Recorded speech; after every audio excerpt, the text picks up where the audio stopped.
আসসালামু আলাইকুম। শিক্ষার আলো .com আয়োজিত সমকালীন শিক্ষা ও আমাদের ভাবনা শীর্ষক আলোচনায় শিক্ষা পরিবারের সকল সদস্য, সুপ্রিয় দর্শক শ্রোতা ও অনুষ্ঠানের সম্মানিত অতিথিবৃন্দ, আপনাদের সবাইকে শিক্ষার আলো .com এর পরিবারের পক্ষ থেকে আমি জাহানারা খান জানাচ্ছি হৃদয় নিংড়ানো শুভেচ্ছা ও আন্তরিক অভিনন্দন। আশা করি কোভিডকালীন এই সংকটময় পরিস্থিতিতে আল্লাহর রহমতে সবাই ভালো আছেন, নিরাপদে আছেন। অনুষ্ঠানের শুরুতেই আমি ধন্যবাদ জানাই জনাব এম.এ. মারুফ, নির্বাহী সম্পাদক শিক্ষার আলো .com, যার অক্লান্ত পরিশ্রম এবং নিরলস প্রয়াসের ফলে আমাদের এই আলোচনা অনুষ্ঠানটি সম্প্রচারিত হচ্ছে। মূলত শিক্ষাদানটি শিল্প, সৃষ্টিশীল প্রকাশ ও জ্ঞানের মাধ্যমে আনন্দ জাগ্রত করায় এই শিল্পটি প্রস্ফুটিত হয়ে ওঠে। বরাবরই নৈপুণ্যতার সাথে চর্চা করে আসছি আমরা শিক্ষক সম্প্রদায়। দক্ষ, কর্মতৎপর ও উৎপাদনশীল জাতি গঠনের অভিপ্রায়ে নিরলস পরিশ্রম করে যাচ্ছেন শিক্ষক মন্ডলী। তাদের অক্লান্ত পরিশ্রমের সফলই এই আদর্শ সমৃদ্ধ জাতি। কোভিড-19 এর দুর্যোগপূর্ণ পরিস্থিতিতে পুরো বিশ্ব থমকে থাকলেও জাতি গঠনের মহতী প্রয়াস থেমে থাকতে পারে না। অক্সিজেন ছাড়া যেমন জীবনকুল, প্রাণীকুল একেবারেই অসম্ভব হয় বেঁচে থাকার জন্য, তেমনি শিক্ষার্থীদের সরাব উপস্থিতি ছাড়া আমাদের জীবন ধারণও মূল্যহীন। শিক্ষক হিসেবে এই উপলব্ধি আমি নয়, সবারই। কোভিড-19 পুরো পৃথিবীতে সামাজিক দূরত্ব প্রয়োগ করলেও শিক্ষক ও শিক্ষার্থীর আত্মিক বন্ধনে মোটেও দূরত্ব করতে পারেনি। কোভিডকালীন পরিস্থিতিতে চিকিৎসক, প্রশাসনিক কর্মকর্তা ও অন্যান্য সমাজসেবীদের মতো দেশকে সচল রাখতে এই লকডাউনের সংকটকালীন সময়ে দেশরত্ন মাননীয় প্রধানমন্ত্রী শেখ হাসিনার নির্দেশে তার কোমলমতি শিক্ষার্থীদের শিক্ষা কার্যক্রম চলমান রাখার জন্য এই শিক্ষক সম্প্রদায় যে অনলাইন পাঠদান চালু করেছেন তা সত্যি প্রশংসনীয়। আজকের অনুষ্ঠানে আমাদের সঙ্গে থাকছেন 3 জন সম্মানিত শিক্ষা সৈনিক, যারা তাদের সুনিপুণ কর্মযজ্ঞের মাধ্যমে বিশেষ অবদান রেখেছেন। সুপ্রিয় দর্শক শ্রোতা, অবশ্যই আলোচনা শুরু থেকে শেষ পর্যন্ত আমাদের সাথে থাকবেন আর আপনাদের মূল্যবান মতামত, পরামর্শ এই কমেন্টস বক্সে পাঠিয়ে আমাদের অনুষ্ঠানকে সচল ও সফল করবেন। প্রিয় সুধী, আসুন আমরা পরিচিত হই আজকের এই আলোচকদের সাথে। আমাদের সাথে আছেন জনাব মোজাম্মেল হক স্যার। মোজাম্মেল হক স্যার, সহকারী শিক্ষা অফিসার। জি, আসসালামু আলাইকুম ভাই, দেখতে পাচ্ছি না। সহকারী শিক্ষা অফিসার উজিরপুর, বরিশাল। আসসালামু আলাইকুম স্যার, দেখতে পাচ্ছি না। হ্যাঁ, ওয়ালাইকুম আসসালাম। জি, ক্যামেরা অন করেন। আমাদের সাথে আছেন সেলিনা আক্তার খান, প্রধান শিক্ষক, আবাসিক সরকারি প্রাথমিক বিদ্যালয়, পটুয়াখালী। আপা, সেলিনা আপা, সেলিনা আপা শুনতে পাচ্ছেন? সেলিনা আপা।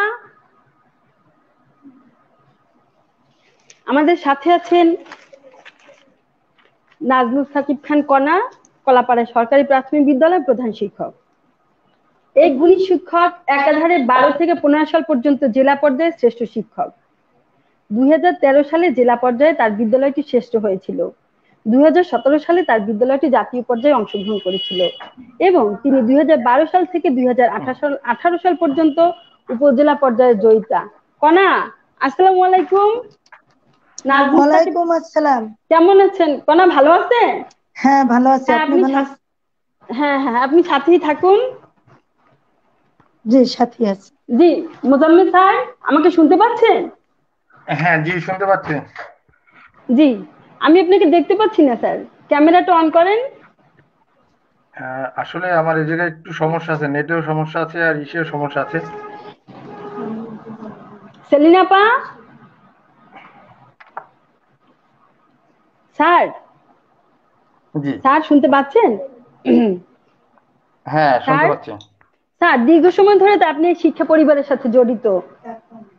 জি, জি, এই কর্মক্ষেত্রে বর্তমান কোভিড পরিস্থিতিতে প্রেক্ষাপটটা কেমন চলছে? আপনার চাকরির প্রেক্ষাপট কেমন চলছে? অভিজ্ঞতাটা কি?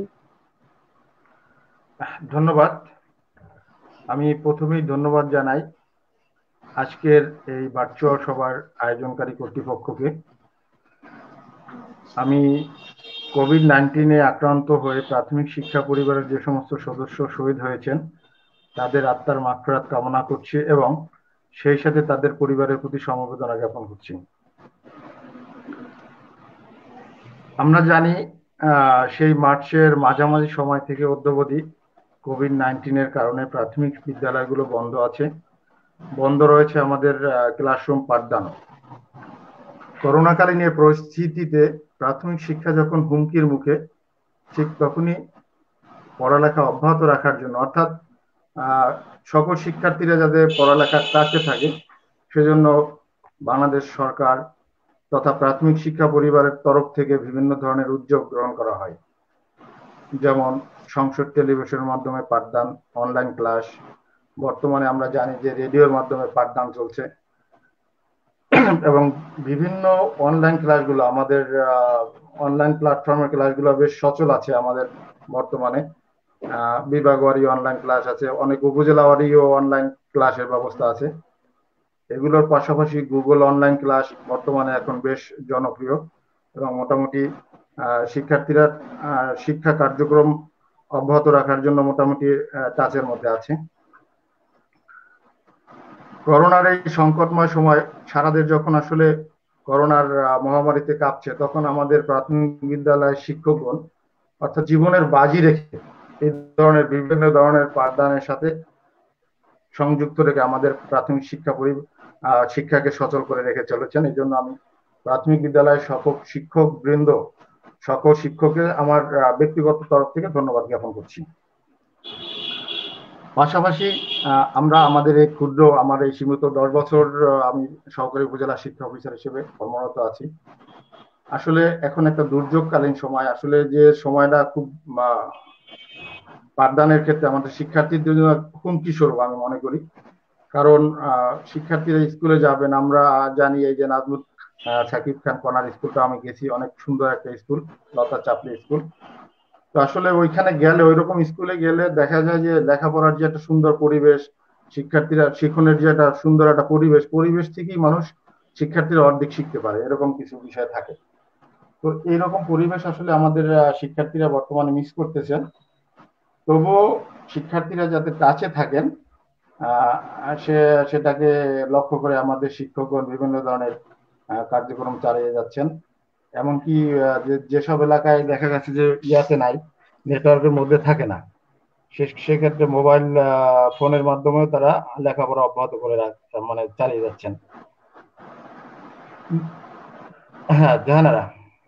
জি, ধন্যবাদ স্যার, আপনাকে ধন্যবাদ। সেলিনা আপা? সংযুক্ত হতে পারতেছে না আপাতত নেট প্রবলেমের কারণে, সে সংযুক্ত হতে পারতেছে না। ধন্যবাদ। নাজমুল সাকিব খান কণা, আপনি তো 2010 থেকে 20 সাল পর্যন্ত প্রধান শিক্ষক পদে নিযুক্ত। তো আপনার এই দীর্ঘদিনের কর্মক্ষেত্রে যে বর্তমানে একটা অবস্থার সৃষ্টি হয়েছে, এই পর্যন্ত আসতে গিয়ে শিক্ষার্থীদের সংখ্যা বৃদ্ধি, শিক্ষার সাথে শিক্ষার্থীদের সম্পৃক্ততা, পাঠদানের পরিবর্তন আপনার চোখে কেমন? ধন্যবাদ জাহানারা আপা, আপনাকে অসংখ্য। আসলে আমি যদি বলি, আমার এই চাকরির জীবনে 10 বছরের যে অভিজ্ঞতা, সেই অভিজ্ঞতার ক্ষেত্রে প্রথমে আমাকে কৃতজ্ঞতা জানাতে হবে বাংলাদেশ গণপ্রজাতন্ত্রী সরকারের প্রধানমন্ত্রী জননেত্রী শেখ হাসিনা। আমার যখন প্রথম যোগদান হবে তখন আমি খুব এক্সাইটেড ছিলাম, যেহেতু পরীক্ষার্থী ছিল ব্যাপক। তো আল্লাহর অশেষ রহমতে আমি মুক্তিযোদ্ধার সন্তান, বীর মুক্তিযোদ্ধার একজন সন্তান হিসেবে আমি আসলে কোনো লবিং করিনি। তো আল্লাহর কাছে আমি কৃতজ্ঞতা জ্ঞাপন করি, এবং এই সরকারের প্রতি আমার কৃতজ্ঞতা জ্ঞাপন যে আমি যখন এই বিদ্যালয়ে আমি প্রধান শিক্ষক হিসেবে কর্মরত করি, যোগদান করি, তখন থেকে আমি আমার এই যে বিদ্যালয়ে প্রত্যন্ত অঞ্চলে আমি যোগদান করি। আসলে তখনকার প্রেক্ষাপটটা একেবারে ব্যতিক্রম ছিল। আমি নিজে শহরে থাকলেও আমার স্কুলগুলো, যে কয়টা স্কুলে আমি যোগদান করেছি, প্রতিটি বিদ্যালয় আসলে প্রত্যন্ত অঞ্চলে। তো সেক্ষেত্রে এখন যে বর্তমান যে প্রেক্ষাপট, তা আসলে আধুনিকতার ছোঁয়া। এই আধুনিকতার ছোঁয়া আমাদের গণপ্রজাতন্ত্রী বাংলাদেশ সরকারের কারণেই হয়েছে। তার অশেষ কৃতজ্ঞতা, এবং তিনি তার ব্যক্তিগত তহবিল থেকে শিক্ষার্থীদেরকে উপবৃত্তি এবং বিস্কুট বিতরণের মাধ্যমে আমাদের বিদ্যালয়ের শিক্ষার্থীদের ঝরে পড়া রোদ এবং উপস্থিতি বৃদ্ধি, এছাড়াও আমি কিছু এক্সট্রা অর্ডিনারি কাজ করেছি ব্যক্তিগতভাবে।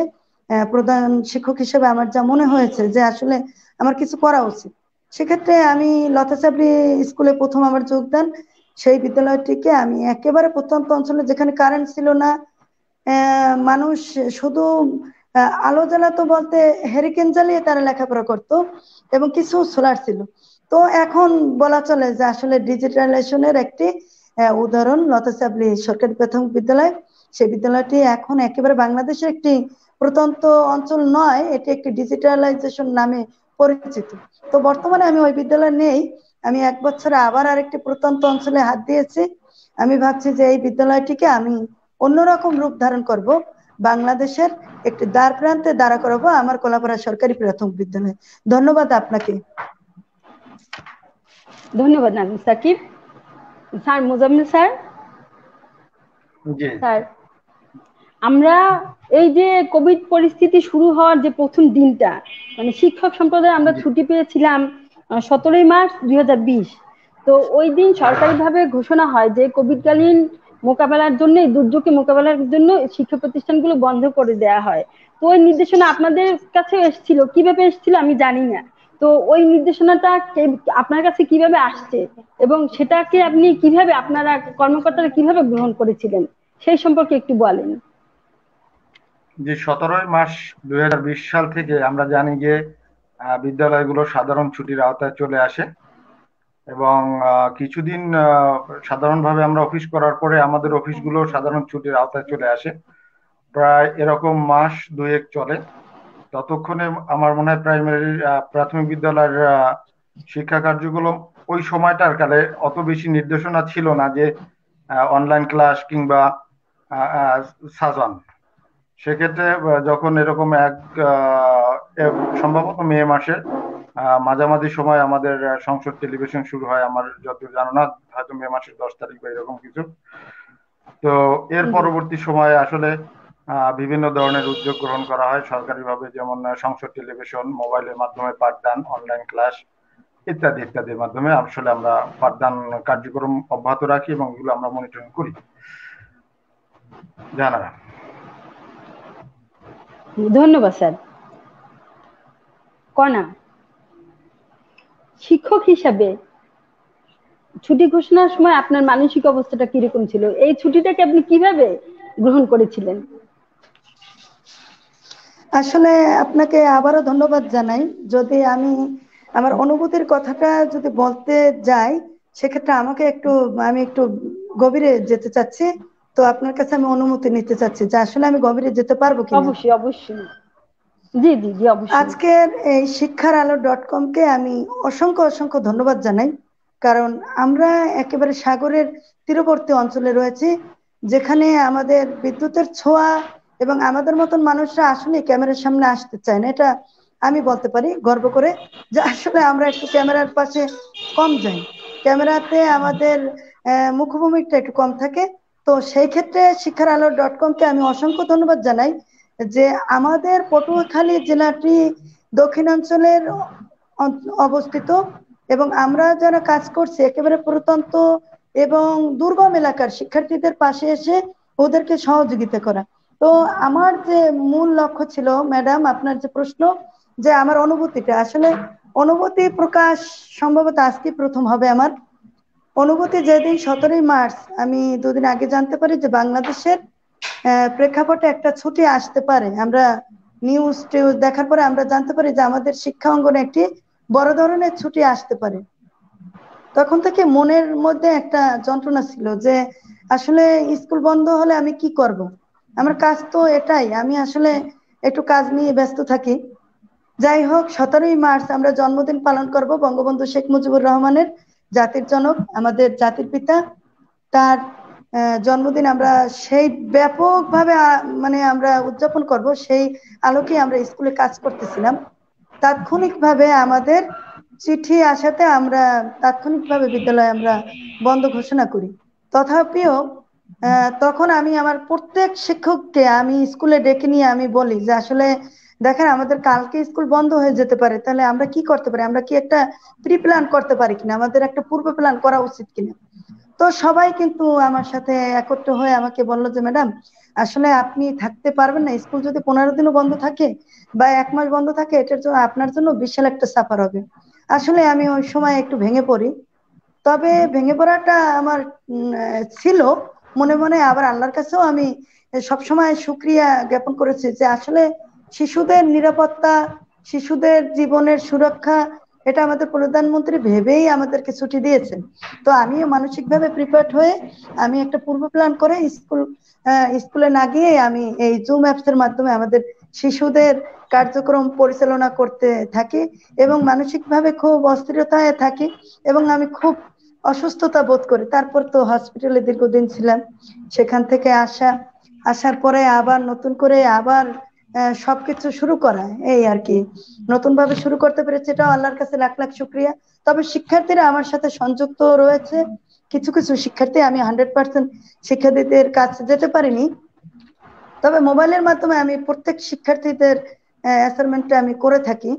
তো এভাবেই আমার অনুভূতিটা প্রকাশ হয়ে যায়। কবে সেই দিন গুনতেছি যে কবে আমাদের সেই সুদিন আসবে, সবার কাছে আমি আল্লাহর কাছে এতটুকুই প্রার্থনা করব এবং সকল অভিভাবক, মা বাবা, বাংলাদেশের প্রত্যেক নাগরিকের কাছে আমি এতটুকুই দোয়া চাবো যে আমাদের সেই দিন যেন আসে অচিরেই, সেই সুদিন যেন আমাদের ফিরে আসে।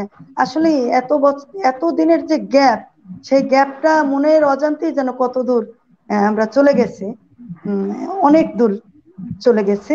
তো জাহানারা ম্যাম, আমার অনুভূতি এতটুকুই আপাতত।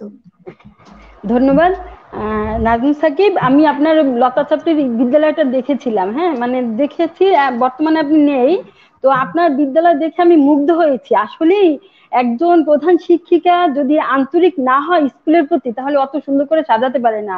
আমি স্কুল বাগান, এই যে প্রাথমিক বিদ্যালয়ের শিশুদের জন্য আপনি যে একটা প্ল্যাটফর্ম তৈরি করেছিলেন, সেখানে আমি অনেক খেলনা দেখেছি, অনেক ফুল গাছ, অনেক আমার খুব ভালো লেগেছিল। তো সেখানে আমি তথ্য প্রযুক্তি ব্যবহারও দেখেছিলাম। সেই যে আপনার স্কুলে তখন, এটা হচ্ছে আরো 3 বছর 4 বছর আগের কথা। তো বর্তমান সেই সময় আমি আপনার বিদ্যালয়ে তথ্য প্রযুক্তির ব্যবহার দেখেছিলাম। তো সেই তথ্য প্রযুক্তির ব্যবহারটা বর্তমান সময়ে কি প্রভাব ফেলেছে আপনার শিক্ষাঙ্গনে, আপনার এই শিক্ষাদানে? ধন্যবাদ জাহানারা ম্যাম। এখন তো আসলে বাংলাদেশ ডিজিটালাইজেশনের একটি অন্তর্ভুক্ত শিক্ষারালো.com, যেখানে আমাদের মতন প্রধান শিক্ষক তথা শিক্ষার্থী, সহকারী শিক্ষক এদেরকে খুঁজে খুঁজে নিয়ে আসছে। আমি বলবো আমি ব্যক্তিগতভাবে তার সাথে যোগাযোগ করে আজকের এই প্ল্যাটফর্মে এসেছি। তো আসলে প্রভাব তো কিছুটা ফেলবে, সেটি তো আসলে ডিজিটালাইজেশন। আমি যখন 16 সালে আমার আব্বা মারা যান, আলহাজ আব্দুর রাজ্জাক খান, কলাপাড়ার উপজেলার, তিনি এখানকার এমপি ছিলেন দীর্ঘদিনের। তো সেই আলোকে আমি আমার চিন্তা চেতনাটা, আমার বাবার একটা চিন্তা চেতনা ছিল, আমাকে সবসময় বলতো যে দেখো, তুমি তো রাজনীতিতে পদার্পণ করতে পারো না, তোমার আসলে অগ্রযাত্রাটা একটা প্রাইমারি সেক্টরে। তুমি যদি লতা চাবলি স্কুলটাকে যদি বাংলাদেশের দাঁড় করায় নিয়ে যেতে পারো, তাহলে আমার জন্য একটা বড় ধরনের অ্যাচিভমেন্ট হবে। তো তৎকালীন থেকে আমার একটা মানে স্বপ্ন ছিল যে আমার বিদ্যালয়টি আসলে ব্যতিক্রম ধর্মী হবে। যেমন ইয়াসমিন আপা, যিনি খুলনার একটি আরপাড়া মডেল স্কুল, এটি একটি বাংলাদেশের উজ্জ্বলতম নক্ষত্র এবং বাংলাদেশের আসলে শ্রেষ্ঠতম বিদ্যালয়। তিনি আমার সাথে আসলে ওই সময় আমার সাথে তিনি আর কি জাতীয় পর্যায়ে গিয়েছিলেন। তো তার কাছ থেকে আমার অনেক কিছু শেখা, তার কাছ থেকে আমার অনেক কিছু জানা। তো আমি তাকে দেখে অনেক কিছু অনুকরণ করতাম। তো আমি ভাবতাম যে আমাকেও কিছু বিকল্প ভাবতে হবে। তো আসলে আপনি দেখেছেন আমার সেই বিদ্যালয়ের কথা, আমার রেক্স বিদ্যালয়ের কথা আমি বলবো। সেখানে হ্যাঁ আসলে ডিজিটালাইজেশনের মাধ্যমে শিক্ষার্থীদের ক্লাসে প্রবেশ, প্রতিটি বিদ্যালয়ের প্রতিটি শ্রেণীকক্ষে মাল্টিমিডিয়া প্রজেক্টরের ব্যবহার, তারপর প্রতিটি ক্লাস শ্রেণীকক্ষে একটি করে টিভি সংযোগও আমি দিয়েছিলাম। তৎকালীনের কথা, বর্তমানের কথা আমি বলতে পারবো না। তারপর প্রতিটি রুমে সিসি ক্যামেরার একটি বিকল্প ব্যবস্থা ছিল, যে আমি যাতে শিশুদেরকে আমি যাতে দেখতে পারি, সেই দিক থেকে আমি আসলে সবসময় করতাম, নিজেদের লক্ষ্য করতাম যে আসলে ওরা কি করে, শিক্ষক আসলে ক্লাসে শ্রেণীকক্ষে তাদের কি অবস্থা আছে বা তারা কিভাবে কাজ করতেছে, এইগুলো পর্যবেক্ষণ করার জন্য আমি আসলে একটি সিসি ক্যামেরার আওতাধীনে প্রতিটি ক্লাসে আর কি আমি সিসি ক্যামেরার অন্তর্ভুক্ত করি।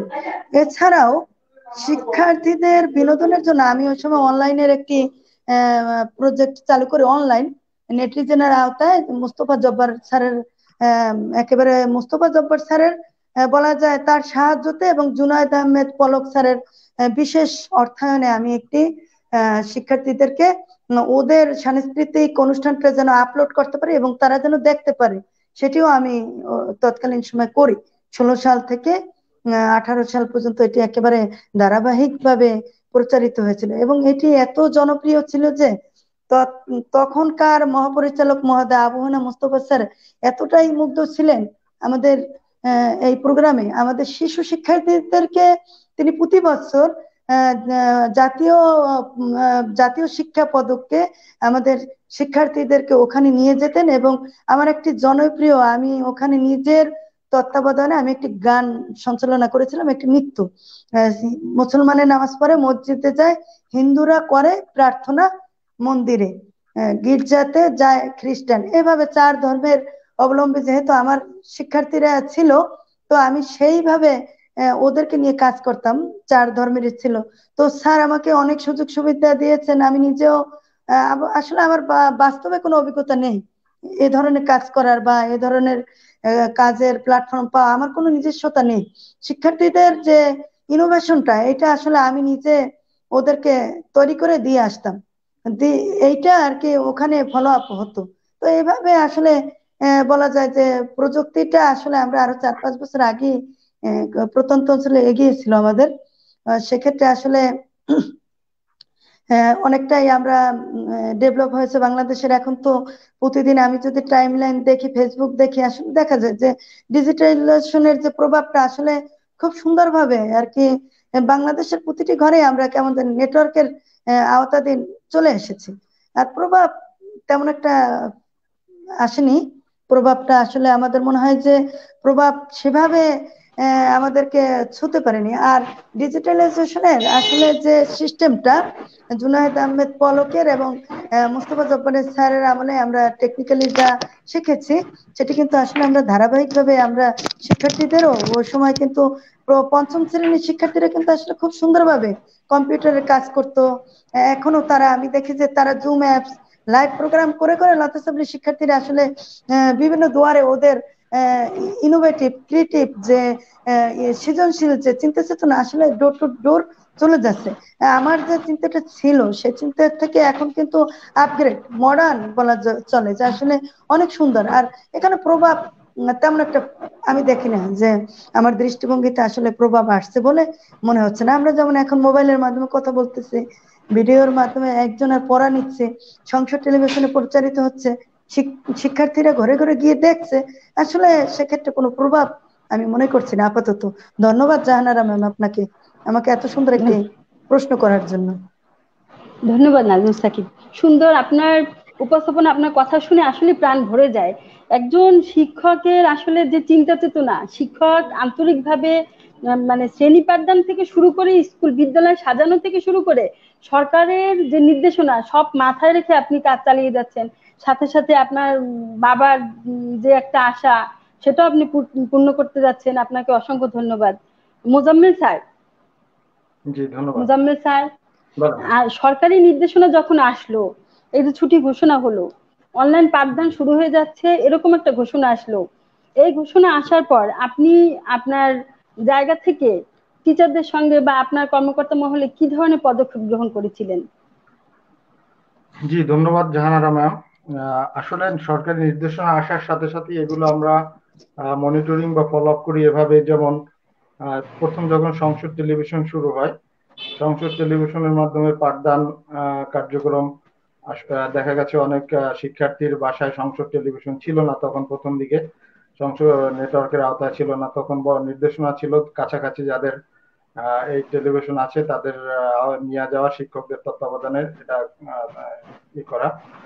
পাশাপাশি মোবাইল ফোনের মাধ্যমে আমরা গ্রুপ করে দিচ্ছি, প্রত্যেক শ্রেণীর শিক্ষকদের আমরা ভাগ করে দিচ্ছি, যে এক ক্লাসে যদি 30 জন স্টুডেন্ট হয়, 5 জন শিক্ষক হইলে এরকম ভাগ করে আছে, নিয়মিত ভাগ করে আমরা এটা মনিটরিং এর জন্য কার্যক্রম অব্যাহত রাখার, পাঠদান কার্যক্রম অব্যাহত রাখার জন্য আমরা ভাবে করে দিচ্ছি।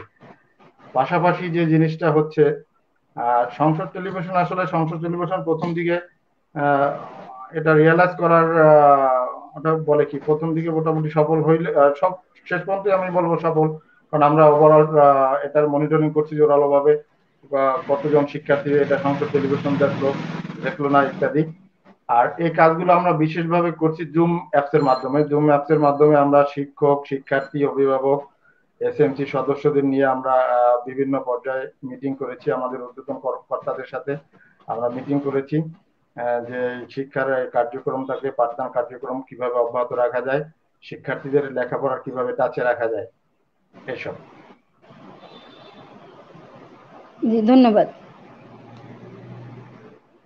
নাজমুল সাকিব কণা, সরকারি নির্দেশনা, জি স্যারের সাথে, স্যার আপনার সাথে আমি মানে দুজনকে একসঙ্গে রেখে প্রশ্নটা করতেছি, কারণ আপনারা তো একই সাথে কাজ করে যাচ্ছেন, আপনাদের প্ল্যাটফর্মটা একরকম, তো আপনিও প্রশ্নটা শুনবেন এবং ওর সাথে তার সাথে আপনিও সংযোগ করতে পারবেন। জি, এই জন্য প্রশ্নটা।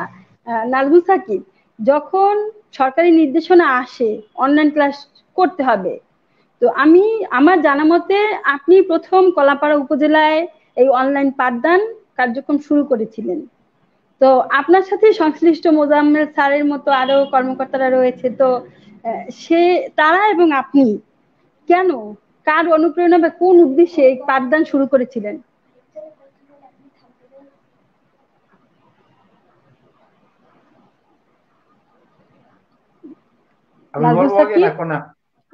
হ্যাঁ, আপনারা দুজনের মধ্যে আপনারা বলেন, যে বলেন, প্রশ্নটা আপনাদের দুজনের জন্যই। জি হ্যাঁ, কণা প্রথম পাঠদান শুরু করেছিল সেই পরিপ্রেক্ষিতে সে বলবে, আর আপনি আপনার জায়গা থেকে আপনি বলবেন। জি, নির্দেশনা আসার পর যে ক্লাস শুরু করতেই হবে, আপনার উপজেলার টিচারদের সাথে। আচ্ছা আমি বলি তাহলে, কণা যেহেতু একটু মনে হয় নেটওয়ার্কের বাইরে আছে অথবা এর মধ্যে আছে, আসলে যখন এই নির্দেশনা আসে আমি বর্তমানে উজিরপুর উপজেলায় কর্মরত আছি। উজিরপুরে একটা অনলাইন ক্লাস পেজ আছে, ওখান থেকে আমরা একটা অনলাইন পেজ, হ্যাঁ আমাকে জি শুনতে পাচ্ছেন, পেজের মাধ্যমে আমরা টোটাল উপজেলার একটা অনলাইন ক্লাসের মধ্যে নিয়ে আসি, এবং সেক্ষেত্রে দেখা যাচ্ছে যে ওই উপজেলার 8 থেকে 10 জন শিক্ষক অনলাইন ক্লাসের মধ্যে কন্টিনিউ এটার চালিয়ে যাচ্ছেন, এখন অবধি চালিয়ে যাচ্ছেন।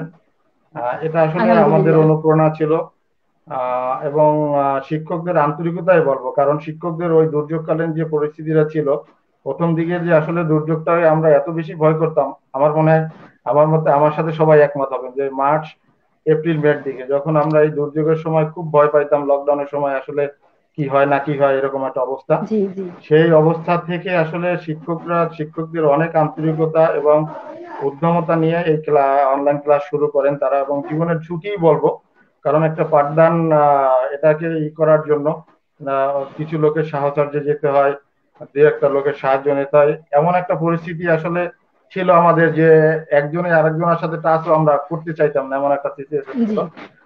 সেই সিচুয়েশনের মধ্য থেকে আমাদের শিক্ষকগণ এরকম ক্লাস তারা ভিডিও করছেন, পাঠ দিচ্ছেন, ভালো একটা কার্যক্রম তারা চালিয়ে গেছেন এবং আজ অবধি চালিয়ে যাচ্ছেন। এজন্য তাদেরকে আমার তরফ থেকে আন্তরিক ধন্যবাদ এবং কৃতজ্ঞতা।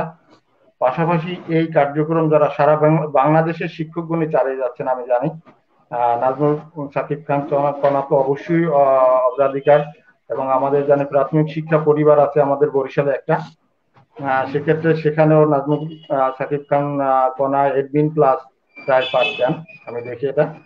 তো এরকম অনেক শিক্ষক নাজমুল সাকিব খান কণার মতো হাজারো শিক্ষক বাংলাদেশে আছেন যারা প্রাথমিক শিক্ষাকে বেগবান করার জন্য, এগিয়ে নিয়ে যাওয়ার জন্য জীবনের ঝুঁকি নিয়ে তারা এই কার্যক্রম চালিয়ে যাচ্ছেন। ধন্যবাদ জানা খান ম্যাম।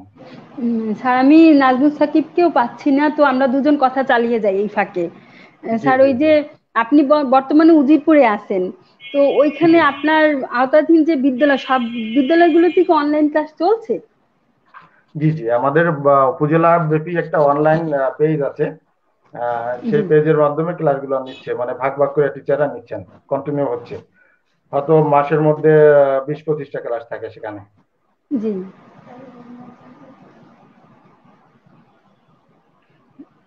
এই কোভিডকালীন সময়ে আপনার শারীরিক মানসিক অবস্থা কেমন চলছে এখন পর্যন্ত?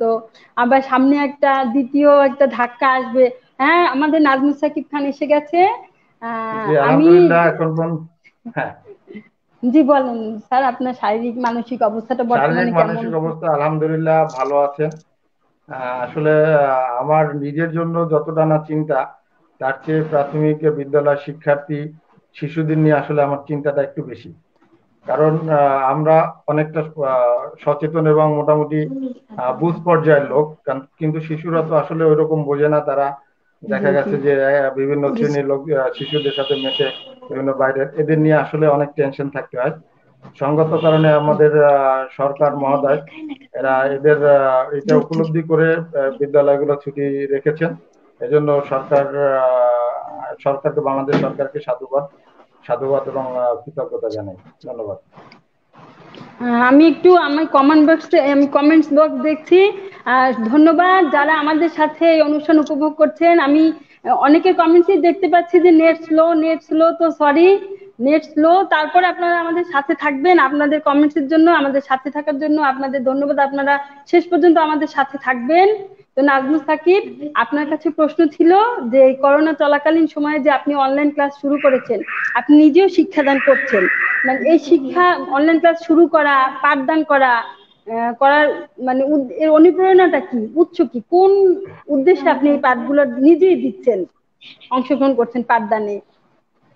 আপনাকে অসংখ্য ধন্যবাদ জাহানারা ম্যাম। এবং আমি প্রথমে একটু দুঃখ প্রকাশ করে নিচ্ছি যে জি আসলে জি আমরা দক্ষিণ অঞ্চলে, আমি কিন্তু প্রথমেই বারবার এক কথাই বলে যাচ্ছি, আমরা দক্ষিণ অঞ্চলে আমাদের এখানকার পরিবেশ, আমাদের এখানকার কৃষ্টি কালচার এবং এখানকার নেট খুব বড় সমস্যা। তো সকলের কাছে আবার আমি ক্ষমা চেয়ে নিচ্ছি।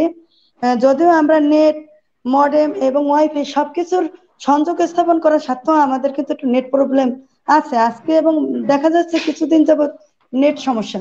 তো জাহানারা জি ম্যাম, আপনার প্রশ্নের আমি আলোকে বলবো যে আসলে হ্যাঁ, কলাপাড়া উপজেলায় সর্বপ্রথম আমি অনলাইন পাঠদানটা দেই, এটা সত্য কথা।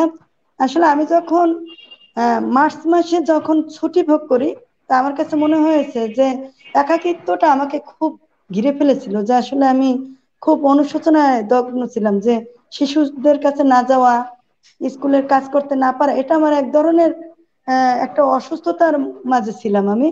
তারপরে 12ই এপ্রিল আমি টিভিতে দেখলাম যে সংসদ টেলিভিশন চালু হয়েছে 12ই এপ্রিল। হ্যাঁ তখন হ্যাঁ হ্যাঁ প্রথম আমি প্রধান শিক্ষিকা, যিনি আমি প্রথমে আমার আকরাম স্যার সচিব তৎকালীন, কিছুদিন আগে তিনি রিটায়ার্ডে গিয়েছেন, এবং আমাদের মহাপরিচালক বরাবর একটা আবেদন দেয় যে স্যার, আমরা তো আসলে প্রত্যন্ত অঞ্চলে থাকি, আমাদের সংসদ টেলিভিশন যেখানে আসলে দুর্গম এলাকায় সংসদ টেলিভিশন একেবারে দুর্লভ বিষয়, যে আসলে দেখা সম্ভব হয় না। কারণ আমি যে বিদ্যালয়ে এখন বর্তমানে আছি, সে বিদ্যালয়ের যে প্রেক্ষাপট, সেই প্রেক্ষাপটটা আসলে খুবই কষ্টদায়ক, যে ওখানকার বস্তি এলাকার দুটি বস্তির মাঝখানে আমার বিদ্যালয়টা স্থাপন। যদিও আমি পৌরসভার মাঝে আছি, কিন্তু আমার বিদ্যালয়টি একটি দুটি বস্তির মাঝখানে আমার বিদ্যালয়।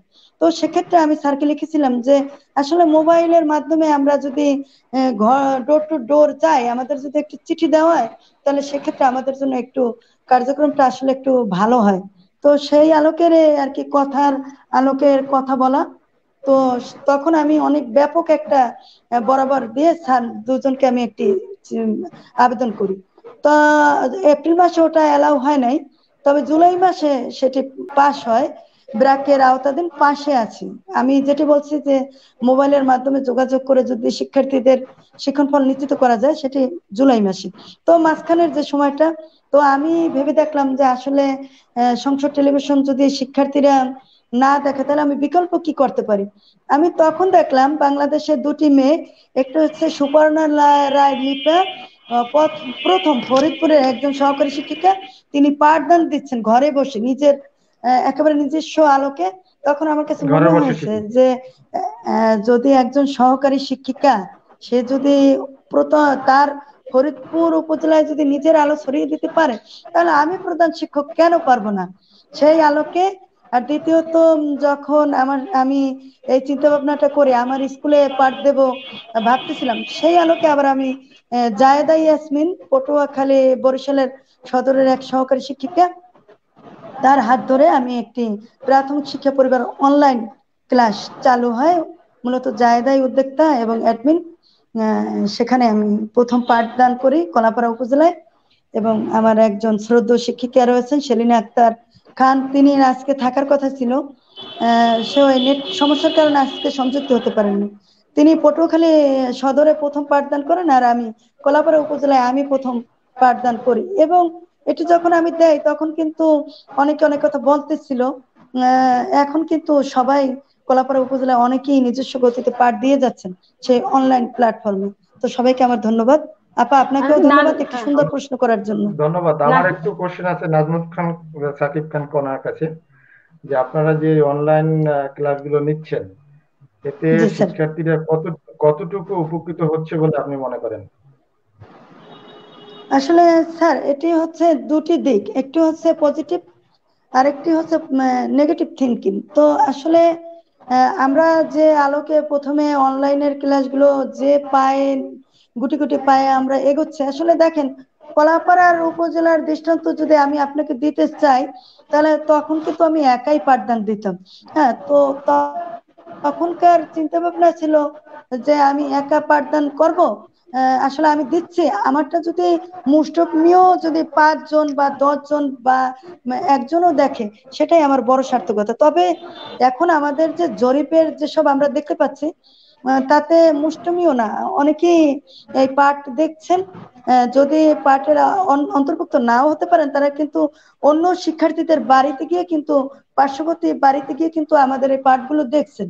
তো সেক্ষেত্রে আমরা 50% শিক্ষার্থীদেরকে কিন্তু পাঠ আমাদের এই অনলাইন কার্যক্রমে দেখাতে পারছি না। যেহেতু আমার বিদ্যালয়ের প্রেক্ষাপটটা আমি বলবো, আমি সামগ্রিক বাংলাদেশের প্রেক্ষাপট আমি কিন্তু বলতে পারবো না। আমি আমার নিজস্ব বিদ্যালয়ের কথা বলতে পারি যে 50% শিক্ষার্থীদেরকে আমি অনলাইন কার্যক্রম দেখাতে পেরেছি, এবং আর 50% আমি মোবাইলের মাধ্যমেই তাদের পাঠদানের কাজগুলো করছি আপাতত।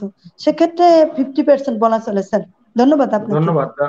ধন্যবাদ। আসলে আমিও মনে করি 50 না, এই যে অনলাইন ক্লাস 50-র অধিক পার্সেন্ট শিক্ষার্থী আসলে এর মধ্যে আছে, টাচে আছে এবং এর উপকারিতা পাচ্ছে। আমার মনে হয় এক্ষেত্রে আমার একটু মতামত আছে, যদি নিলেও নিতে পারেন। সেক্ষেত্রে জি যে স্যার, আমরা আপনি অনলাইন বলুন। ক্লাসগুলো আপনাদের যে ক্লাসগুলো আমরা তো নিয়মিত দেখি বা এগুলো করি, তো সেক্ষেত্রে বেশিরভাগ ক্লাসগুলোই নেওয়া হয় মূলত ডামি ক্লাস, শিক্ষার্থীবিহীন ক্লাস, তাই তো? জি জি। তো সেক্ষেত্রে আমরা কল্পনা। যদি হ্যাঁ, সামাজিক দূরত্ব বজায় রেখে 5-7 জন বা 8-10 জন স্টুডেন্ট যদি সামনে রেখে আমরা একদম রিয়েল ক্লাসটা নিয়ে নিতে পারতাম, তাইলে মনে হয় যে শিক্ষার্থীরা ভালো বুঝতো, কিংবা এটা ফিডব্যাকটা আমার কাছে যেটা মনে হয় যে এটা ভালো আসতো। কারণ ওই ক্লাসগুলো, অনলাইন ক্লাসগুলো আমি তো নিজেও এটা ডাউনলোড করে আমার সন্তানদের, প্রতিবেশী যারা আছে তাদেরকে দেখাই, কিন্তু ওরা অত মজা পায় না শুধু ওই দামি ক্লাসের জন্য। সুন্দর সুন্দর উপস্থাপনা, সুন্দর ক্লাস, তারপরও ওই রিয়েল স্টুডেন্ট না থাকার কারণে একটু গ্যাপ আমার মনে হয় যে কোথাও না কোথাও আসলে থেকে যাচ্ছে, এরকম আমার দৃষ্টিকোণে মনে হয়। আপনার আমার সাথে ইচ্ছে করলে আপনারা একমত হইতেও পারেন, অথবা দ্বিমত পোষণ করতে পারেন। ধন্যবাদ স্যার। আসলে আমি আমার না এই আপনাদের এই আলোচনার মধ্যে আমার একটা প্রশ্ন এরকম এসেছিল যে অনলাইন ক্লাস চালাতে গিয়ে আমরা কি কোনো প্রতিবন্ধকতার সম্মুখীন হচ্ছি ব্যক্তিগতভাবে, Exactly. অথবা নেটওয়ার্কের ডিস্টার্ব, অথবা বিদ্যুৎ বিভ্রান্ত, এইসব বিষয় নিয়ে। তো আপনাদের আলোচনার মাধ্যমে আমিও তো একজন শিক্ষক, আর আমার শিক্ষাআলো.com যে প্ল্যাটফর্মটা, এটা আসলে সারা বাংলাদেশের সকল শিক্ষককে নিয়ে পরিচালিত হয়। আমার খুব ভালো লাগছে আসলে আমাদের আলোচনাগুলা, মানে আমার মনে হয় ক্লাস চালানোর মতো কন্টিনিউয়াসলি চলতে থাকলে বিভিন্ন সমস্যাগুলো সমাধানের সাথে সাথে শিক্ষার্থীরা একটা সুন্দর ফল পাবে। এই স্যারের কাছে শুনলাম যে 10 বার সামাজিক দূরত্ব বজায় রেখে আমরা যদি 5-10 জন শিক্ষার্থী নিয়ে ক্লাস চালাই তাহলে কি কতটা হ্যাঁ স্যার, এটা আপনার কথাটা খুব একটা ভালো পয়েন্টস আছে। হ্যাঁ, আমার বিদ্যালয়ে একটা ওই যে ল্যাঙ্গুয়েজ ক্লাব আছে, হ্যাঁ ওই ডিবেটিং ক্লাব আছে। তো আমি ওই ক্লাসটা মিস করি, প্রতি সপ্তাহে নেই মিস করি। তো আমার মাঝে মাঝে ইচ্ছা করে যে আমি এরকম সামাজিক দূরত্ব বজায় রেখে কাজ করি, কিন্তু এরকম হয়ে ওঠে না। তো হলে আপনার সাথে আমি কিন্তু একমত, আর সবাই একমত না হলেও আমি একমত যে মনের খোরাক বলতে তো কথা আছে, শিক্ষকদের মনের খোরাক হচ্ছে শিক্ষার্থীদের পড়ানো। আসলে যান বাঁচে না, হ্যাঁ হ্যাঁ হ্যাঁ, যান বাঁচে না স্যার, সত্যি কথা। শিক্ষার্থী না দেখলে যান বাঁচে না। কাজকর্ম কোনো কিছুতেই আমি আসলে ওভাবে প্রাণ পাই না, মানে আসলে প্রাণের ছোঁয়া প্রাণে নাই, প্রাণের স্পন্দন না, একটু হার্টবিটটা কম হচ্ছে, শিক্ষার্থী পেলে বেড়ে যায়। হ্যাঁ এরকম। তো ধন্যবাদ স্যার, আপনাদের সুন্দর আলোচনা। তো আমি এ পর্যায়ে, জি স্যার বলেন স্যার। আমি একটু বলি, আমার ছোট্ট একটা মেয়ে আছে, ও অনলাইন ক্লাস দেখাচ্ছি ওকে, এখন বলতেছে যে তোমরা কি একটা গান শুনতে চাও? হ্যাঁ, বলে যে হ্যাঁ হ্যাঁ তোমরা তো গান শুনতে চাও। এখন সে বলে যে বাবা দেখো এখানে কেউ নাই, সে কারে বললো গান শুনতে চাও? আবার সে গান গাইলো, বেশ ভালো কথা। এটা কি হইলো? এটা কেউ তো নাই, তা শুনাইলো কারে? Just like that some question কিন্তু এরকম থেকে যায়। এরকম 2-4 জন স্টুডেন্ট যদি হয়, আমার মনে হয় এটা ক্লাসটা রিয়েল হয় এবং এটা বেশি ফলপ্রসূ হয় বলে আমি মনে করি। জি, আমি মাধ্যমিক বিদ্যালয়ে শিক্ষকতা করি, আর আপনার মানে এই যে যার সাথে সাক্ষাৎকার হচ্ছে প্রাথমিক। তো শিশুদের কিন্তু একটা মানে তারা বড়দেরকে খুবই অনুকরণ করে। তো সামনাসামনি আমরা যেভাবে দেখাতে পারি, আমরা অনলাইন ক্লাস ডিজিটাল বাংলাদেশে আমরা যে অনলাইন ক্লাসটা নেই, যে বিভিন্ন ক্লাসে পাঠদানের সময় আমরা কন্টেন্ট তৈরি করে ক্লাস নেই, হ্যাঁ ওখানে কন্টেন্ট থাকে, সাথে সাথে আমরাও থাকি, একটা অন্যরকম মজা পায়। তো বর্তমানে অনলাইনে ক্লাস চলছে, আমাকে দেখছে, কিন্তু ওর প্রশ্ন সরাসরি আমাকে করতে পারছে না। তো আসলে এটাই হচ্ছে একটি প্রতিবন্ধকতা, তারপরও তো কিছু করার নাই, চালিয়ে যেতে হবে। তো স্যার এখন বর্তমান পরিস্থিতিতে কনা ম্যাডামের কাছে আরেকটি প্রশ্ন আছে, যদি সময় পাই। হ্যাঁ হ্যাঁ সময় আছে আমাদের হাতে এখন। হ্যাঁ, প্রশ্নটা হচ্ছে যে আসলে এই করোনাকালীন সময় যে আমরা বিভিন্ন ধরনের পাঠদানের সাথে যুক্ত আছি, এই যুক্ত থাকার পরেও আসলে ওটাকে বলে শিখন ফল অর্জন যেটাকে বলে, আমরা 100% করতে পারি না আসলে, যতই বুঝি 50% বলে 60% বলে, লাইক দ্যাট। তো সেক্ষেত্রে কিছু তো আসলে ঘাটতি থেকেই যায়। এই ঘাটতিটা কিভাবে আমরা আসলে রিকভারি করতে পারি, কনার মুখ থেকে এই রিকভারিটা শুনবো। পাশাপাশি আরেকটা কোশ্চেন, সেটা হচ্ছে যে সরকার অলরেডি ঘোষণা দিয়েছেন যে অটো পাস এরকম একটা বিষয় আছে, আমরা প্রাথমিক শিক্ষা সমাপনী হচ্ছে না এবং অটো পাসের একটা ব্যবস্থা তো অবশ্যই রেখেছেন। সেক্ষেত্রে আমাদের অন্যান্য ক্লাসগুলোতে যে আমরা পরবর্তী ক্লাস অটো পাস দেবো, সেক্ষেত্রে কোনো পরামর্শ নেওয়া যায় কিনা, যে অটো পাসই নিলাম, কোনো মূল্যায়নের ব্যাপার, যেমন এই ম্যাডাম জাহানারা ম্যাডাম মাধ্যমিক বিদ্যালয় আছেন, তাদের বিদ্যালয়গুলো অ্যাসাইনমেন্টের একটা ব্যবস্থা আছে, লাইক দ্যাট অ্যাসাইনমেন্ট বা ওইরকম কিছু, বা কোনো ফোনের মাধ্যমে শ্রেণী শিক্ষকের মাধ্যমে কোনো মূল্যায়নের ব্যবস্থা নেওয়া যাইতে পারে কিনা, বা এরকম কোনো পরামর্শ যদি তার কাছে থাকে। ধন্যবাদ। ধন্যবাদ স্যার, আপনাকে অসংখ্য ধন্যবাদ গুরুত্বপূর্ণ একটি প্রশ্ন করার জন্য। আপনি দুটি প্রশ্ন করেছেন। তো আসলে কিভাবে রিকভারি করা যায়, যেহেতু আমরা একেবারে প্রাথমিক পর্যায়ে, একেবারে প্রাকই বলা চলে, যে আমরা প্রাথমিক পর্যায়ের শিক্ষার্থীরা আসলে যেহেতু ওদের জন্য এটা বলা চলে যে একটা দুর্যোগ, হ্যাঁ এটা আমরা দুর্যোগই বলবো, শিক্ষার্থীদের জন্য একটা দুর্যোগে পরিণত হওয়া, সেই শিক্ষার্থীদেরকে নতুন করে আবার রিকভারি করা, এটা আসলে সো ডিফিকাল্ট। যেহেতু আমরা 8 মাস পদার্পণ হয়েছে আমাদের এই ছুটির দিনটা, তো রিকভারির ক্ষেত্রে আমি বলবো যে এর আগে আমরা যখন জুলাই মাসে আমরা সচিব মহোদয় এবং প্রাথমিক আমাদের যে ন্যাপের মহাপরিচালক এবং আমাদের প্রাথমিক অধিদপ্তরের মহাপরিচালক মহোদয় ফসিল্লা স্যার, তাদের 3 জনের যৌথভাবে আমাদের একটি মিটিং হয়েছিল। ওই মিটিং এ কিন্তু বলা হয়েছিল, আমরা বারবার বলছিলাম যে স্যার যেহেতু শিশুদের এই শিখন ঘাটতি, এই শিখন ঘাটতিটা আসলে আমরা বলবো যে 80% শিখন ঘাটতি রয়েছে, সেক্ষেত্রে আমরা কি করতে পারি। আমাদের অনেক টিচাররাই বলছে যে আসলে সংক্ষিপ্ত একটি পাঠ পরিকল্পনা দিলে কেমন হয়, এবং সেই আলোকেই কিন্তু আমাদেরকে একটি সংক্ষিপ্ত পাঠ পরিকল্পনা ইতিপূর্বে আমাদের হাতে এসে পৌঁছেছে। তো আমরা যদি সেই সংক্ষিপ্ত পাঠ পরিকল্পনা আমাদের সামনের দিনগুলোতে যদি শিখন ঘাটতিটা যদি আসলে আমরা দূর করতে চাই, আমরা ওই শিখন ঘাটতির ক্ষেত্রে সংক্ষিপ্ত পাঠ পরিকল্পনাটা যদি একটু ফলো করি, আর আমাদের তো কিছু নিজস্ব অ্যাক্টিভিটিস থাকবে, সেগুলো আসলে ফলো আপ করে বলার মতন কিছু নেই। হ্যাঁ, আমরা কিন্তু এই যে স্কুল বন্ধ, আমরা স্কুলে যেতে পারছি না, আমরা কিন্তু কাজ করছি। আমরা না গেলেও কিন্তু আমরা শিশুদের সাথে আমাদের কন্ট্যাক্ট পাওয়ারটা কিন্তু আছে, আমরা কন্ট্যাক্ট করি। সেক্ষেত্রে ওদেরকে একটি দুটি প্রশ্ন আমরা দিয়েই দিতে পারি, এভাবে রিকভারি করা যায়। আর জানুয়ারির ক্ষেত্রে যদি স্কুল খোলে, আমরা অনিশ্চয়তার মধ্যে ভুগছি যে আসলে কবে নাগাদ আমাদের স্কুল খুলবে, এখনো আমরা কিন্তু সঠিকভাবে জানি না যে কবে আমাদের স্কুল খুলবে। তো সেক্ষেত্রে এই শিখন ঘাটতিটা আমরা সংক্ষিপ্ত পাঠ পরিকল্পনা ধরে ধীর গতিতে আস্তে আস্তে, যেহেতু একটা মানসিক চাপের একটা ব্যাপার আছে, হঠাৎ করে বেশি চাপ দেওয়া যাবে না। তো পাশাপাশি যদি একদিন আমরা ক্লাস করলাম আর একটু বিনোদন রাখলাম এবং খেলাধুলা, হ্যাঁ, এবং অবশ্যই সামাজিক দূরত্ব বজায় রেখে তাদের সামাজিক নিরাপত্তা দিয়ে তারপর সেই আলোকে কিন্তু আমাদের আগাতে হবে। পাঠ পরিকল্পনা তো আমরা করবই, এবং যেভাবে আস্তে আস্তে শিশুদের কাছে যাওয়া যায়, আমরা কিন্তু একেবারে শিশুদের কাছাকাছি আছি, আমরা শিশুদেরকে ছেড়ে দেইনি, শিশুরা আমাদের কাছে আছেন, যেহেতু মোবাইল যোগাযোগ আছে বা নেট দেখতেছে, অনেক শিশুরাই এভাবে আমাদের সাথে কন্ট্যাক্ট করছে। আর দ্বিতীয় প্রশ্নটা হচ্ছে যে আসলে আমরা মূল্যায়ন করবো কিনা। সেটা হচ্ছে যে করোনা হয়তো আল্লাহর রহমতে একদিন বাংলাদেশ থেকে উঠে যাবে, থাকবে না। আল্লাহর রহমতে আমরা আশাবাদী এবং আমাদের বিশ্বাস থাকবে না। যখন থাকবে না, এই ঘাটতি তো আসলে থেকেই যাবে। একটা স্টুডেন্ট যখন এখন ক্লাস 2 বা 3 বা 4 এ পড়লো, যে অ্যাচিভমেন্ট বা যোগ্যতাগুলো অর্জন করার, রিসিভ করার কথা ছিল, সেগুলো তারা করতে না পারার পরেও তারা কিন্তু ক্লাস ক্রস হচ্ছে, তাই না? সেক্ষেত্রে আমরা পরবর্তী ক্লাসে যখন ওই পাঠদানে যাবো, তাদের কিছু ঘাটতি থেকেই যাবে আমার মনে হয়। সেই ঘাটতিগুলো কিভাবে রিকভারি করা?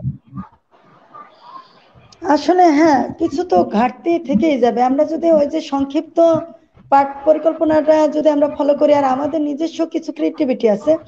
আসলে আমি আগেও বলছি স্যার, আমি আমার কথা বলবো, আমি অন্যের উদাহরণে যাব না, যেহেতু আমার শিশুদেরকে আমি সবসময় একটা দিক আমি সবসময় ফলো করেছি, যেমন আকরাম স্যার বলেছে চলতি পড়া এবং রিডিং পড়া, এই দুটি, এবং ওয়ান ডে ওয়ান ওয়ার্ড। আসলে আমি সেই মার্চ মাস স্কুল বন্ধ হওয়ার পর থেকে আমি আমার প্রতিটি শিক্ষকদেরকে আমি তাদেরকে একটা কর্মবন্টন করে দিয়েছি যে তুমি তোমার এলাকায় এবং ডোর টু ডোর টিচাররা ডোর টু ডোর গিয়ে কিন্তু এই ওয়ান ডে ওয়ান ওয়ার্ড এবং চলতি পড়া এবং রিডিং পড়াটা আসলে আমরা আয়ত্ত করতে পেরেছি। আর প্রথম শ্রেণী এবং দ্বিতীয় শ্রেণীর কথা বলবো, সেখানে যদি আমরা একটু গভীরভাবে চিন্তা করি, আসলে আমরা কিন্তু বর্ণমালার মধ্যে আছি।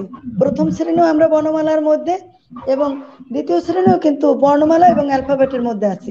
সেক্ষেত্রে আসলে আমার মনে হয় যে অতটা শিখন ঘাটতি আসবে বলে আমার মনে হয় না। শিশুরা এতটাই শ্রুত মধুর, ওরা যে এতটাই রিসিভিং পাওয়ার ওদের বেশি, সেক্ষেত্রে স্কুল খুললে আমি আশাবাদী যে ওদের এই ঘাটতিগুলো থাকবে না। কিছু কিছু ঘাটতি থাকবে, সেই ঘাটতিটা তো আমরা টিচার হিসেবে আমরা ওদের পাশে থেকে সেই ঘাটতিগুলো ইনশাআল্লাহ, যদি আমাদের সেই দিন আছে, সুদিন আসবে, সেই সুদিনে আমাদের শিশুদেরকে পাশে পেয়ে আমাদের এই ঘাটতিটা থাকবে না। আমার মনে হয় 8 মাসের ঘাটতিটা আমার মনে হয় 8 দিনে কভার করতে পারবো, এটা আমার মনোবল। আমি জানি না যে কতটা আমি কভার করতে পারবো, তবে ইচ্ছা তো একটা থাকে লার্নিং আউটকামস নিশ্চিত করার জন্য, যে আমার যে মনোবল, সেই মনোবল থেকে আমি এক পা পিছিয়ে নড়বো না, এটা আমার প্রত্যাশা। আর আপনি দ্বিতীয় প্রশ্নটা করেছেন, জানার জন্যই আসলে কোশ্চেনটা করা। আমি ধন্যবাদ স্যার। আর স্যার, মূল্যায়ন পদ্ধতির যে বিকল্প পথটা, আসলে শিশুরা কিন্তু দেখেন, আপনি প্রাথমিক শিক্ষা পরিবার অনলাইন ক্লাসটা একটু লক্ষ্য করুন।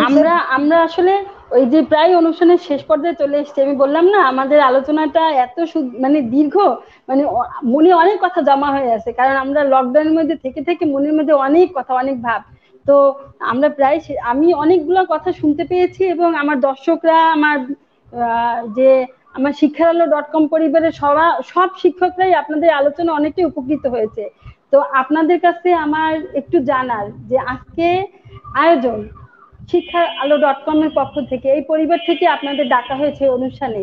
এই অনুষ্ঠানে আসার পর আপনাদের যে একটা মানসিক অনুভূতিটা কেমন লাগছে আপনাদের এই অনুষ্ঠানে এসে? আপনারা দুজন যদি বলতেন, একে একে বলেন। হ্যাঁ, সমস্যা নেই, একজন করে বলেন। আমরা অনুষ্ঠান প্রায় শেষ করতে চলে এসেছি। ধন্যবাদ। আসলে ধন্যবাদ দিয়ে কি করা যাবে না, অনেক ভালো লাগছে আমার এই অনুষ্ঠানে এসে। আমি এই জন্য নাজমুল সাকিব খান কণাকে ধন্যবাদ দিই আমাকে আমন্ত্রণ দেওয়ার জন্য। আসলে আজকে ইতিমধ্যে আমি বলেছি আমার একটা ব্যাড নিউজ আছে, আমি প্রথমেই বলেছি, কিন্তু আমার অনুষ্ঠানে আসার পর আমি একরকম ভুলেই গেছি যে আসলে যে আমার এক চাচি মারা গেছে, আসলে ভুলে গেছি। তো বিষয়টা এরকম যে অনেক ভালো লাগছে। পাশাপাশি আমাকে সুযোগ দেওয়ার জন্য আপনাদের সবাইকে, প্রতিপক্ষকে অনেক ধন্যবাদ এবং কৃতজ্ঞতা। আপনি বলে যান, মনের কথা বলে যান। আপনি 3 মিনিট সময় পাবেন, 3 মিনিট সময় পাবেন, 3 মিনিট বলে যান। আপনার মনের মধ্যে যেগুলো আছে সব বলেন স্যার, 3 মিনিট পাবেন এখন। আচ্ছা, তারপর যে আলোচনাটা চালাচ্ছেন সেটাও চালিয়ে যান সাথে করে। জি। করোনার এই দুর্যোগকালীন পরিস্থিতিতে সকল শিক্ষার্থী লেখাপড়ার সাথে আছে।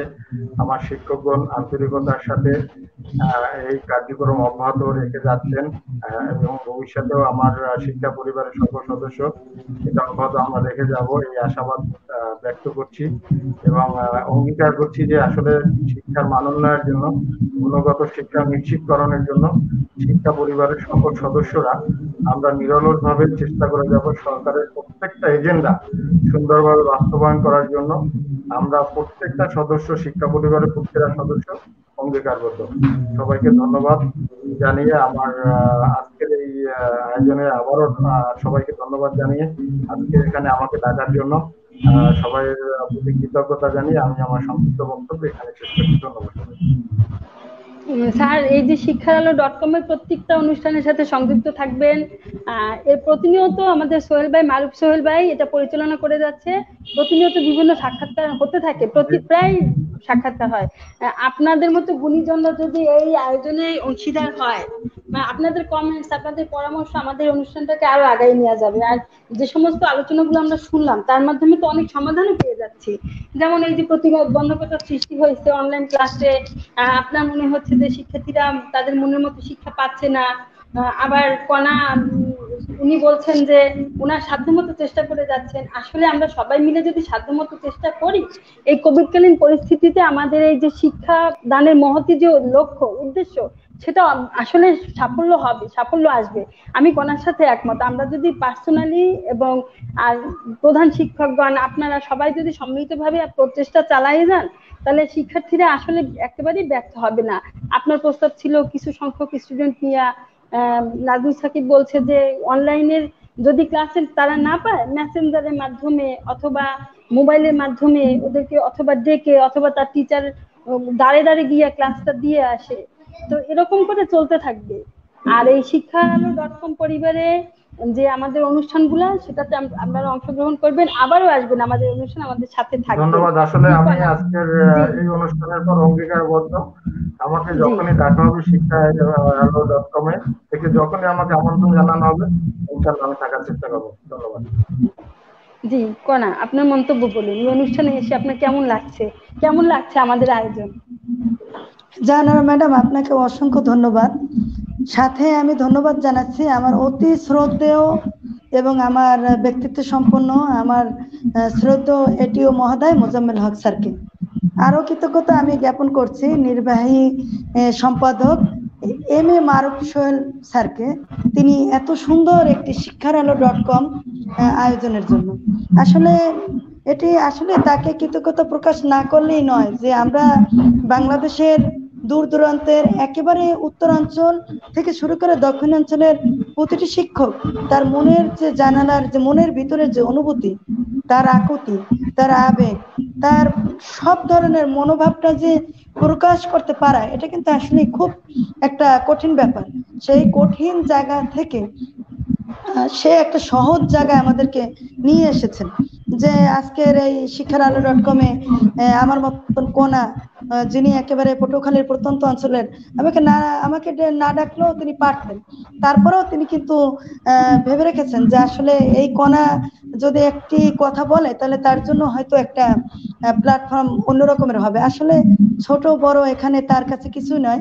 আমি যেটা দেখেছি অত্যন্ত নিরলস একজন মানুষ এম এ মারুফ স্যার, তাকে আমি ধন্যবাদ জানাই যে আসলে স্যার আপনি আমাদের মতন টিচারদেরকে নিয়ে ভেবেছেন বলে আজকের আপনার অগ্রযাত্রাটা আসলেই প্রগতিশীল হয়ে উঠেছে।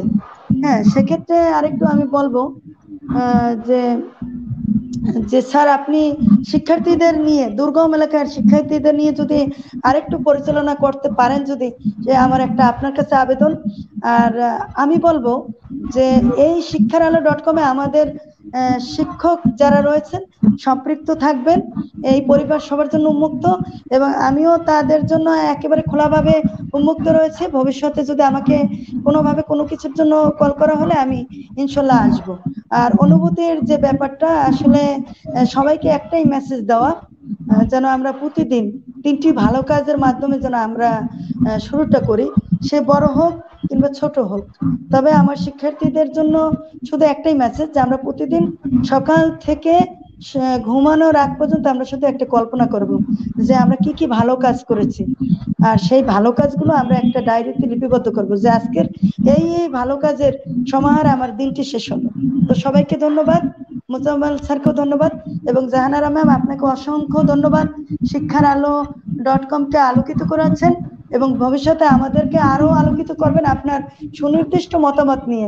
আশা করছি দক্ষিণাঞ্চলের দূর দূরান্ত শিক্ষকদের নিয়ে আপনি কাজ করবেন এই আলোকে।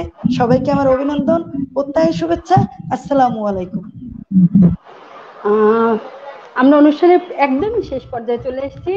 তো মোজাম্মেল স্যার, নাজমুল সাকিব খান কণা, আপনাদেরকে অসংখ্য অসংখ্য ধন্যবাদ। আপনাদের পরামর্শ এবং মতামতগুলো আমাদের শিক্ষারআলো.com-এর এই অনুষ্ঠানকে আরেকটু আগিয়ে দেবে।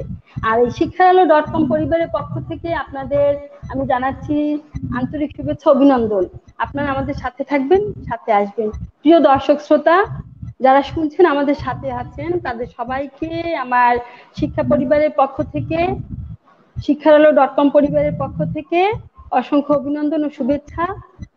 স্বাস্থ্যবিধি মেনে চলবেন, সরকারি নির্দেশ মতো চলবেন, মাস্ক, হ্যান্ড স্যানিটাইজার ব্যবহার চালু রাখবেন, সাথে করে শিক্ষারআলো.com-এর সব অনুষ্ঠানের সাথে সংযুক্ত থাকবেন। এমনি করে আমাদের পাশে থাকবেন, আমাদের সাথে থাকবেন। আর মারুফ স্যার, আপনাকে এই টিচারদের পক্ষ থেকে এবং আমার পক্ষ থেকে আবারও একটা ধন্যবাদ, যে আপনি যে কষ্ট করে আমাদের এই অনুষ্ঠানগুলো চালিয়ে যাচ্ছেন। আসলে শিক্ষারআলো.com পরিবারে এখন, আগে আমার নিজস্ব একটা পরিবার ছিল, আমার বিদ্যালয়ে একটা পরিবার ছিল।